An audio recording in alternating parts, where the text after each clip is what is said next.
Why are you eating here? The question froze in the air as Alexander Moore stood in the doorway of his own dining room, a place that had been silent for years. He had come home early, unannounced, expecting nothing more than a quiet lunch before another meeting. Instead, he saw a sight that made his breath catch 4 identical little boys sitting neatly around the long table, sharing plates of simple yellow rice with a young woman he had only ever known as the housekeeper. Her name was Naomi Carter. She rose instantly, panic flashing across her face, as if she had been caught committing a crime. "Sir, I can explain." She began pulling the boys closer to her without even realizing it. The children stared at Alexander with wide, uncertain eyes, spoons paused mid-air. They looked too thin, too careful, and painfully familiar. The room itself felt wrong. Crystal chandeliers hung above a meal so modest it bordered on hunger. This was the same table where Alexander once hosted politicians and billionaires, now occupied by children who ate quietly, as if afraid the food might disappear if they made a sound. Alexander's gaze locked onto the boys' faces. The same dark eyes, the same sharp jawline. One of them shifted, revealing a small birthmark on his wrist, an unmistakable mark that ran through Alexander's family for generations.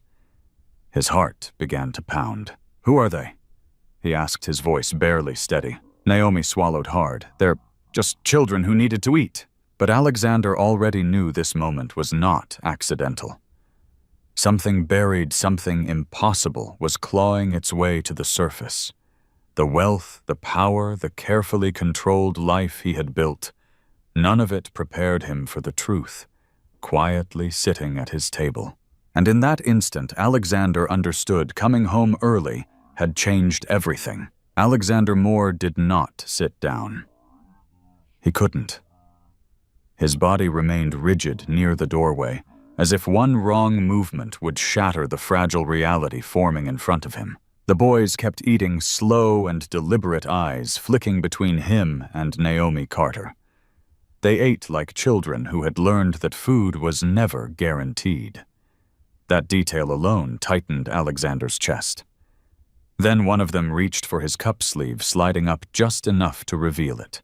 The birthmark Alexander's breath caught. A small crescent-shaped mark, faint but unmistakable one he had seen his entire life, on his own wrist, on his father's, on his grandfather's, in old photographs. His mind rejected the thought instantly, yet his body reacted before logic could intervene. His hand trembled. "Where did you find them?" he asked, his voice low, strained. Naomi's lips parted, then closed again. Her eyes filled not with fear, but with something heavier, years of silence pressing forward. "I didn't find them," she said quietly. "They were thrown away." The room spun. Alexander stepped closer, studying their faces with brutal clarity now. 4 boys. Same bone structure, same deep-set eyes. One tilted his head in the exact way Alexander did when thinking. Another frowned, his expression painfully familiar. The resemblance was no longer coincidence. It was a mirror. "You're saying they're mine," Alexander whispered the words, tasting impossible. Naomi nodded once, tears finally breaking free. "They were declared dead at birth," she said. "But they weren't. Someone made sure you never knew." Memories flooded back, hospital corridors, signatures he barely read, grief processed too quickly because powerful people told him it was necessary. He had mourned children he never held. Buried coffins he was never allowed to see. One of the boys slid his plate forward timidly. "Sir, did we do something wrong?" he asked. That single sentence broke Alexander completely. He dropped to his knees in front of them, ignoring the cold marble floor, his wealth, his pride. "No," he said hoarsely. "You did nothing wrong, none of you did. None of." In that moment, the truth became undeniable. These children were not a mystery. They were not strangers. They were his sons, and the life he thought had been stolen from him had been alive, hungry, hidden, and waiting right inside his own home. Naomi Carter closed her eyes as if bracing herself against a memory that had never stopped hurting. It was 5 years ago. She began, her voice trembling but steady enough to continue.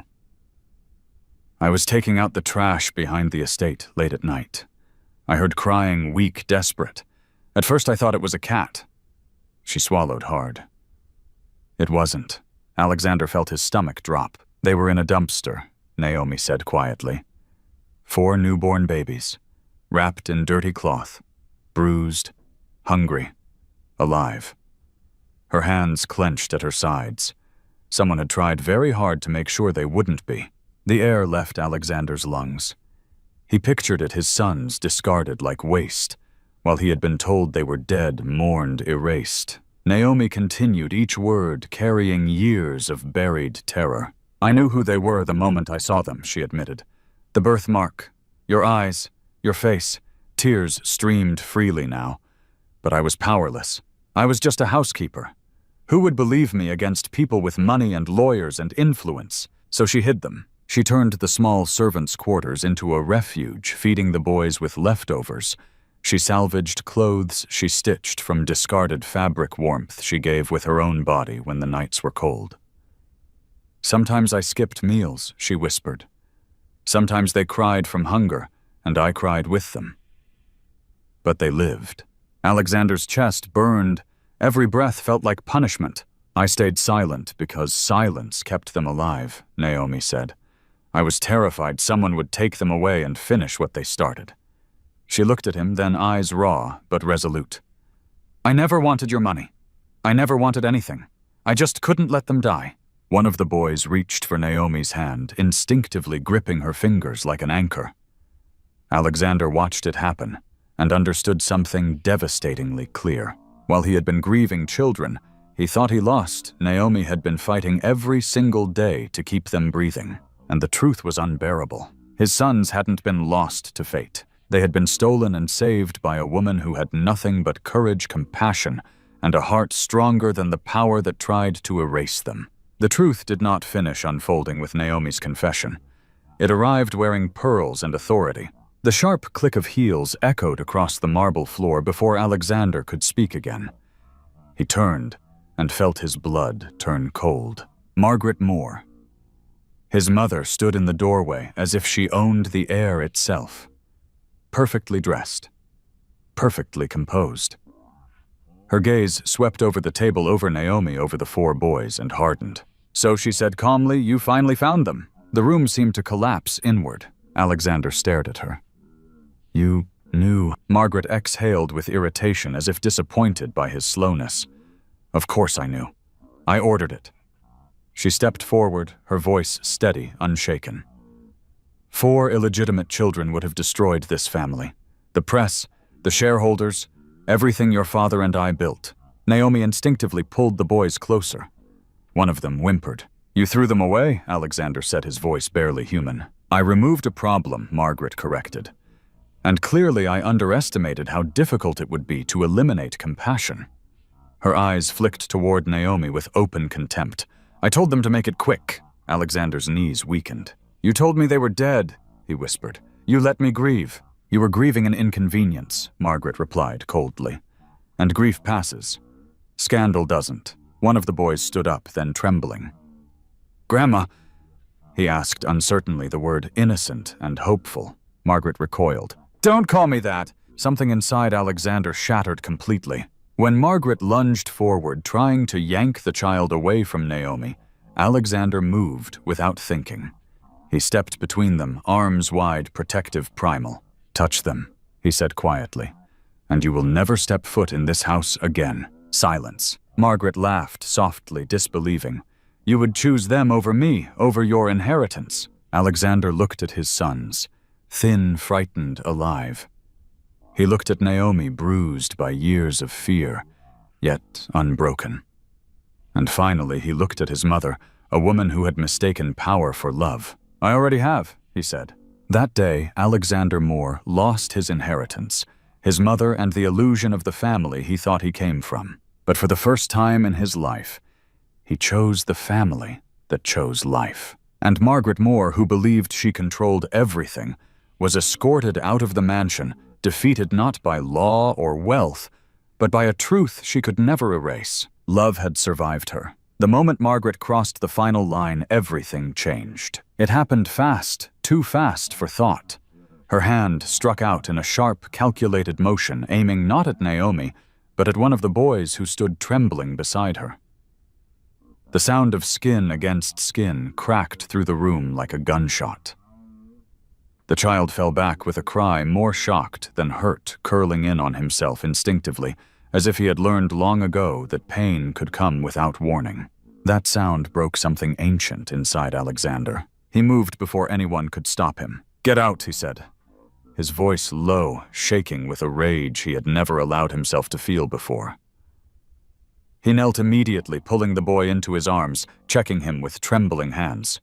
"You're safe," he whispered fiercely. "I've got you, I promise." Margaret scoffed. "Don't be dramatic. Children recover. What matters is preserving." "No," Alexander cut in, standing slowly, his body now a shield between her and the table. "What matters is that you will never touch my children again." Margaret stared at him as if he were a stranger. "If you do this," she warned, "you lose everything. Your inheritance, your position. The board will follow me." Alexander felt the weight of her words, but for the first time it didn't crush him. "I already lost everything," he said quietly. 5 years ago. You just hid it from me." He turned to Naomi, who was shaking, but unbroken, one arm wrapped protectively around the other 3 boys. "Take them upstairs," he said gently. "Lock the door. I'll handle this." Security arrived minutes later. Margaret protested, threatened, screamed, but none of it mattered anymore. As she was escorted out of the mansion she once ruled, Alexander did not look back. Instead, he climbed the stairs. He found the boys huddled together in the servants' quarters, small, cramped. Worn. A room never meant for children. The sight hollowed him out. He opened the door to a large bedroom down the hall, one that had been prepared years ago, and left untouched a silent monument to grief. "This is yours now," he said softly. That night, Alexander bathed his sons himself. He wrapped them in clean towels, served them warm food sat on the floor, while they ate slowly, carefully, as if expecting it to disappear. One of them slipped a piece of bread into his pocket, just in case. Alexander turned away, tears burning his eyes. He had spent his life believing power meant control, but kneeling on that floor, watching his children finally eat without fear, he learned the truth. Power meant protection, and from that moment on, he would never fail them again. Healing did not announce itself with relief or certainty. It arrived hesitantly, like a frightened child, unsure whether it was safe to stay. The days that followed were quiet in a way the mansion had never known. No raised voices, no orders barked down marble hallways, just small sounds, running water during baths, the soft clink of cutlery, the careful rhythm of breathing at night. Alexander stayed close, afraid that distance itself might feel like abandonment. He learned how each boy preferred his food warm but not hot, how one flinched at sudden movements, how another hid scraps of bread beneath his pillow long after meals were finished. That broke him. One evening, Alexander gently opened a clenched fist and found crumbs pressed into a tiny palm. "You don't have to do this," he whispered, throat tight. "There will always be food." The boy nodded but didn't quite believe him yet. Naomi watched from the doorway, her heart aching with a familiarity she had lived with for years. She never interrupted, never corrected.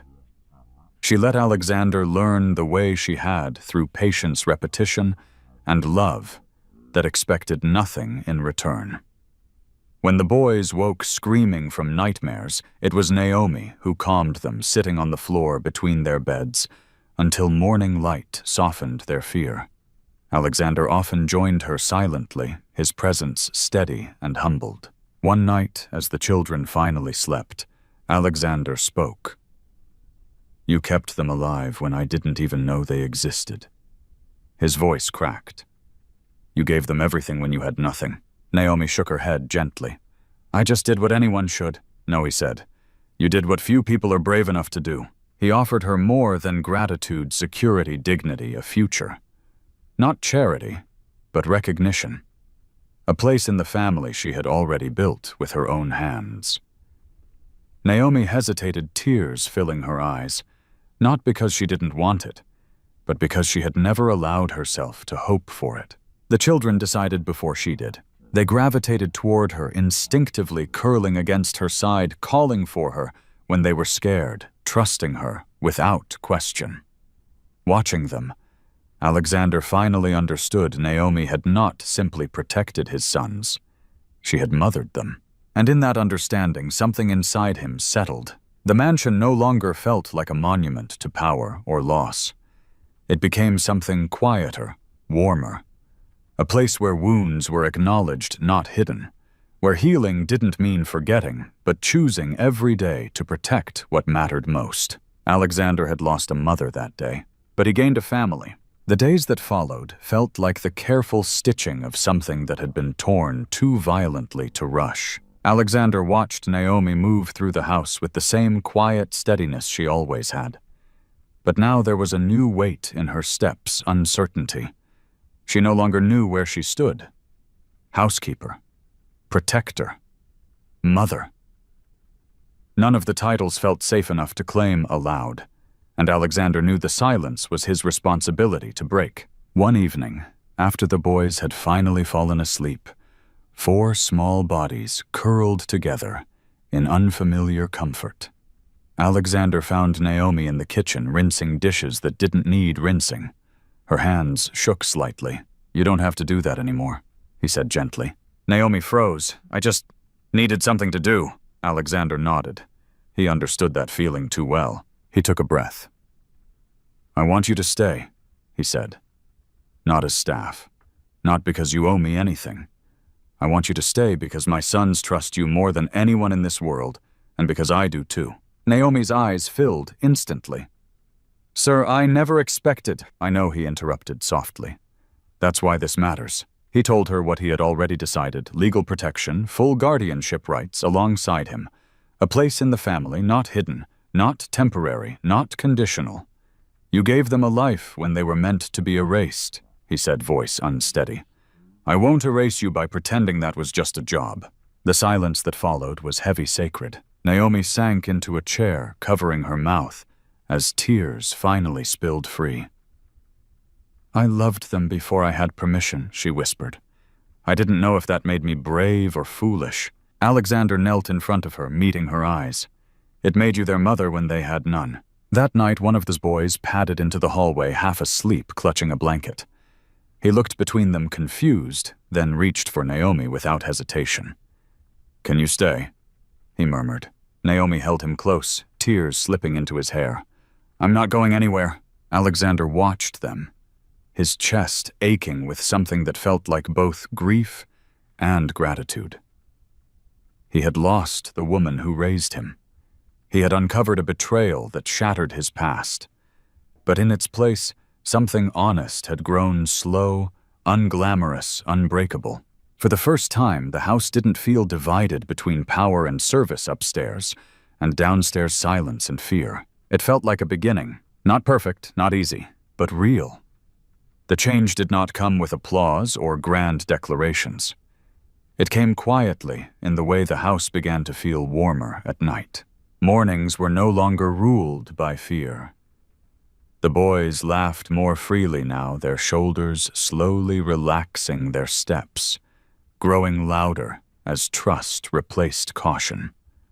Alexander watched them eat without rushing sleep, without clinging to the edges of beds, and for the first time, he saw childhood returning to faces that had learned survival too early.